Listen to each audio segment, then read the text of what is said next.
नमस्कार दोस्तों, स्वागत है आप सभी का बिहार समाचार में। दोस्तों, आज के इस वीडियो में हम दिन भर के महत्वपूर्ण बड़ी खबरों के बारे में जानेंगे। तो फटाफट से आप सभी कमेंट बॉक्स में हमें जरूर बताएं कि आप बिहार के कौन से जिले में रहते हैं, और साथ ही आपके मन में अगर कोई भी सवाल हो तो आप हमें नीचे कमेंट बॉक्स में जरूर पूछें, और साथ ही अपने तरफ से एक प्यारा लाइक इस वीडियो को जरूर कर दे, क्योंकि वीडियो बनाने में हमें काफी मेहनत लगती है। तो चलिए शुरू करते हैं आज की बड़ी खबरों की ओर।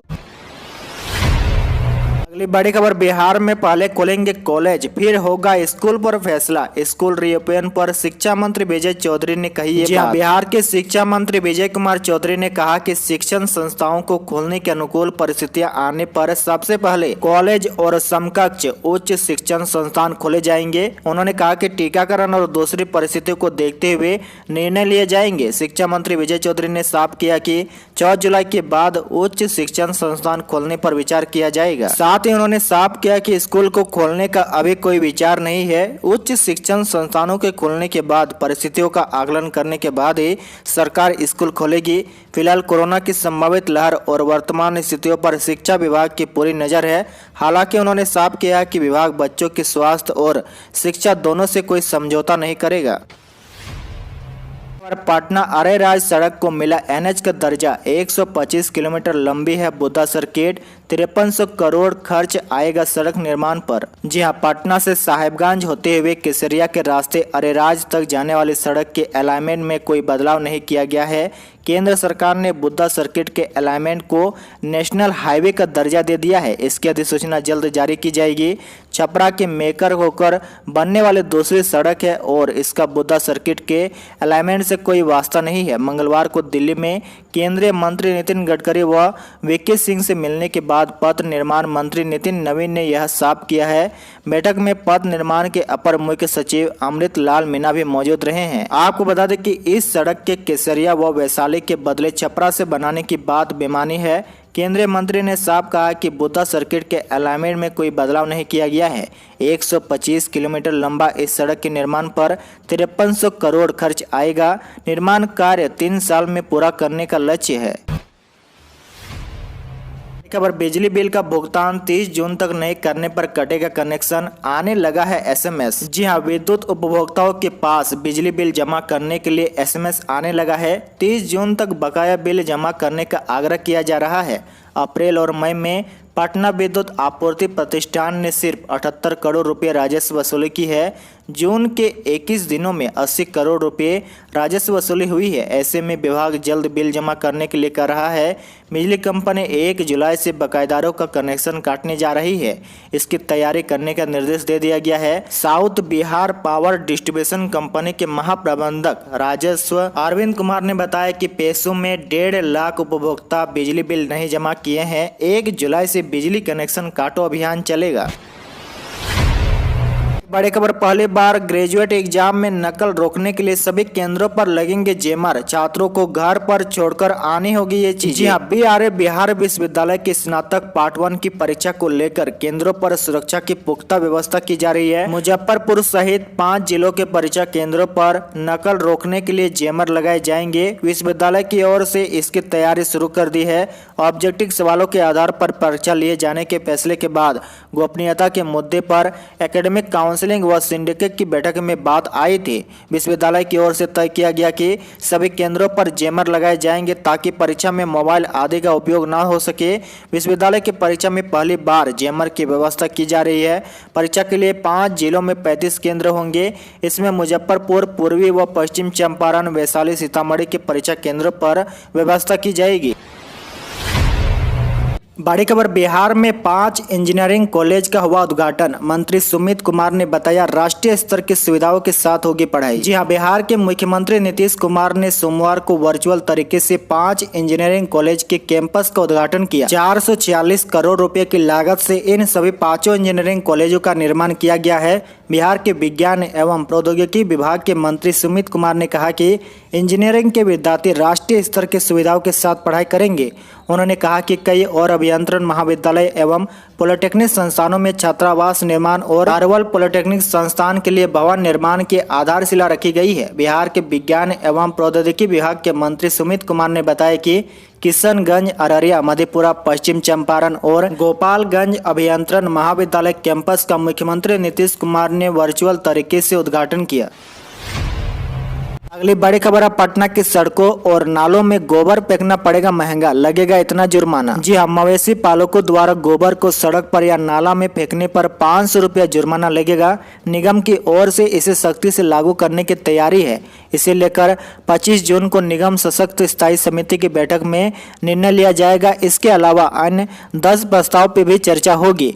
बैठक में निगम क्षेत्र में कचरा प्रबंधन के तहत मवेशी पालकों के द्वारा गोबर को अन्यत्र फेंकने वाले के खिलाफ जुर्माना लगाने का निर्णय लिया जाना है। बड़ी खबर, बिहार में खोलिए प्रदूषण जांच केंद्र, सरकार करेगी 3 लाख तक की आर्थिक मदद। जी हां, सभी प्रखंडों में प्रदूषण जांच केंद्र खोलने के लिए राज्य सरकार अब सहायता राशि लोगों को देगी। परिवहन विभाग ने इसका प्रस्ताव तैयार किया है। जल्द ही प्रस्ताव कैबिनेट के समक्ष ले जाया जाएगा। राज्य में अब तक प्रदूषण जांच केंद्र खोलने के लिए राज्य सरकार की ओर से लोगों को कोई सहायता राशि नहीं दी जाती थी, लेकिन अब इसके लिए सहयोग राशि का प्रावधान किया गया है, जिसका लाभ लोगों को मिलेगा और सभी प्रखंडों में आसानी से केंद्र खुल पाएंगे। आपको बता दें कि राज्य के 534 प्रखंडों में से 157 प्रखंडों में प्रदूषण जांच में सुविधा नहीं है। मात्र 387 प्रखंडों में ही 1000 से अधिक प्रदूषण केंद्र खुले हुए हैं। जिन प्रखंडों में प्रदूषण जांचने का केंद्र नहीं खुल सका है, वहां के लोगों को काफी परेशानी हो रही है। खबर, बिहार पुलिस में आईएमसी का होगा गठन। 1 एसपी और 7 डीएसपी समेत 69 लोगों की टीम आपराधिक मामलों की जांच पर रखेगी नजर। जी हां, बिहार पुलिस में आपराधिक मामलों की जांच की निगरानी को लेकर एक नई टीम का गठन होने जा रहा है। इन्वेस्टिगेशन मॉनिटरिंग सेल यानी कि आईएमसी के रूप में सीआईडी के नए सेल का गठन होने जा रहा है। यह 69 लोगों की एक बड़ी टीम होगी जो आपराधिक मामलों की इन्वेस्टिगेशन और अपराधियों को जल्द सजा दिलाने की निगरानी करेगी। मंगलवार को बिहार के नीतीश कुमार की अध्यक्षता में कैबिनेट की बैठक हुई। इस बैठक में कुल 5 एजेंडों पर मुहर लगी है। मंत्रिपरिषद की बैठक में बिहार पुलिस में इन्वेस्टिगेशन मॉनिटरिंग सेल के गठन को लेकर स्वीकृति दी गई है। राज्य मुख्यालय स्तर पर 1 एसपी, 7 डीएसपी, 13 इंस्पेक्टर, 8 एसआई और 11 सिपाही पद सृजित करने की स्वीकृति दी गई है। इनके अलावा 21 कंप्यूटर ऑपरेटर और 8 चालक सिपाही का भी पद सृजित किया जाएगा। बड़ी खबर, वायु प्रदूषण कम करने को नए पाथवे पर चलेगा बिहार। 2 उपायों पर 2040 तक के लिए योजना बनी। जी हां, कार्बन उत्सर्जन कम करने को बिहार नए पाथवे पर चलेगा। बिहार देश में पहला पाथवे वाला प्रदेश होगा। संयुक्त राष्ट्र पर्यावरण प्रोजेक्ट और बिहार राज्य प्रदूषण नियंत्रण परिषद के बीच 2 बैठकें हो चुकी है और समझौता पत्र तैयार हो चुका है। इसका निर्माण यूएनईपी के निर्देश पर होगा। इस प्रोजेक्ट पर 2040 तक का काम किया जाएगा। इस प्रोजेक्ट के तहत कार्बन उत्सर्जन को कम करने के साथ साथ उसके अवशोषण के उपाय भी किए जाएंगे। बिहार राज्य प्रदूषण नियंत्रण परिषद के अध्यक्ष डॉक्टर अशोक घोष कहते हैं कि दुनिया भर में कार्बन उत्सर्जन वातावरण का तापमान बढ़ा रहा है। ग्लोबल वार्मिंग की समस्या गंभीर होती जा रही है। ऐसे में कार्बन उत्सर्जन रोकना बहुत जरूरी है। कार्बन पाथवे उसी दिशा में उठाया गया एक कदम है। आपको बता दें कि कार्बन पाथवे एक ऐसा क्षेत्र है जहां कार्बन के उत्सर्जन एवं अवशोषण में संतुलन बना रहता है। सामान्यतः स्वच्छ हवा में कार्बन डाइऑक्साइड की मात्रा 0.03% होनी चाहिए। इससे ज्यादा मात्रा होगी तो वायु को प्रदूषित माना जाएगा। राज्य में कार्बन का उत्सर्जन बढ़ रहा है तो उसके अवशोषण के भी उपाय किए जाएंगे। बड़ी खबर, भारत को जल्द मिलेगी एक और स्वदेशी वैक्सीन। पटना एम्स में कार्बोवैक्स का 3रे चरण का परीक्षण शुरू। जी हां, जापानी इंसेफेलाइटिस वैक्सीन और टिटनेस के लिए एंटी सीरम तैयार करने वाली हैदराबाद की कंपनी बायोलॉजिकल ई कोविड वैक्सीन कार्बोवैक्स का 3रे चरण का परीक्षण पटना एम्स में शुरू हो गया है। 100 लोगों पर इसका परीक्षण किया जाएगा। इस वैक्सीन के भी 2 डोज होंगे। यह जानकारी एम्स के निदेशक डॉक्टर प्रभात कुमार सिंह ने मंगलवार को दी है। बताते चले कि यह कंपनी पहले ही जॉनसन एंड जॉनसन समेत वैक्सीन बनाने वाली 4 कंपनियों के साथ काम कर रही थी। इस स्वदेशी कंपनी को भारत सरकार के सहयोग के साथ जैव प्रौद्योगिकी विभाग से 100 करोड़ की वित्तीय सहायता व अन्य तकनीकी सहयोग भी मुहैया कराए जा रहे हैं। बड़ी खबर, बिहार के 27 जिलों में पेट्रोल की कीमत ने लगाया शतक। इस जिले में सबसे ज्यादा दाम। जी हाँ, देश भर में पेट्रोल की बढ़ती कीमतों से लोग परेशान हैं। खासकर समाज के मध्यम आय वर्ग के लोगों को पेट्रोल और डीजल की रोजाना बढ़ रही कीमतों की वजह से काफी परेशानी हो रही है। उनके जेब पर अतिरिक्त भार पड़ रहा है। बिहार की बात करें तो यहाँ 27 जिलों में पेट्रोल की कीमतों ने शतक लगाया है। इन जिलों में पेट्रोल की कीमत 100 रुपए के पार हो गई है। बिहार के सीतामढ़ी जिले में मंगलवार को राज्य भर में सबसे ज्यादा 101.93 रुपये पर पेट्रोल बिकी है। इसके अलावा राज्य के अन्य जिले जिसमें पेट्रोल का दाम 100 रुपये के पार चला गया, उनमें सीतामढ़ी, बेतिया, बांका, कैमूर, भागलपुर, मोतिहारी, लखीसराय, सुपौल, मुंगेर, बक्सर, जमुई, किशनगंज, अररिया, सासाराम, कटिहार, पूर्णिया, गोपालगंज, शेखपुरा, मधेपुरा, सहरसा, गया, नवादा, आरा, सिवान, दरभंगा, छपरा और मुजफ्फरपुर शामिल है। आप हमें नीचे कमेंट करके जरूर बताएं कि आप इनमें से कौन से जिले में रहते हैं, और साथ ही हमें नीचे पेट्रोल की कीमत के बारे में जरूर बताएं। अगली बड़ी खबर, बिहार में अगले 2 दिनों तक नहीं बदलेगा मौसम। बक्सर, भोजपुर, औरंगाबाद, जहानाबाद सहित 7 जिलों में 48 घंटे तक विशेष अलर्ट।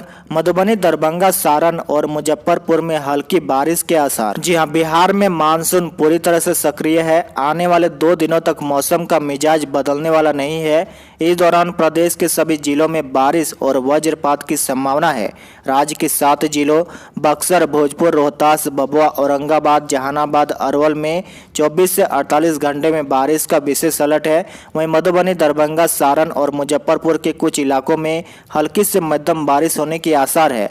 पटना, भोजपुर, पश्चिम चंपारण, वैशाली, पूर्वी चंपारण में हल्की से मध्यम बारिश होने की संभावना है। साथ ही आपको बता दें कि मौसम विभाग ने राज्य के सभी जिलों में सामान्य अलर्ट जारी किया है। इस दौरान आमतौर पर आसमान में बादल छाए रहेंगे।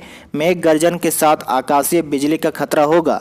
दक्षिणी पूर्व बिहार के कटिहार, भागलपुर, बांका, जमुई, मुंगेर, खगड़िया में 1 या 2 स्थानों पर गरज के साथ आकाशीय बिजली की संभावना है। दक्षिण मध्य बिहार के पटना, गया, नालंदा, शेखपुरा, नवादा, बेगूसराय और लखीसराय में कुछ स्थानों पर गरज के साथ बारिश की संभावना है। अगली बड़ी खबर, पटना में एक बार फिर बड़ा कोरोना का ग्राफ, मिले 71 संक्रमित। जी हां, पटना में कोरोना का ग्राफ एक बार फिर से बढ़ने लगा है। बुधवार को पटना में 71 नए संक्रमित मिले हैं, जबकि 1 की मौत हो गई है। पिछले 3 दिनों से लगातार कोरोना के ग्राफ में तेजी से बढ़ोतरी होने लगी है।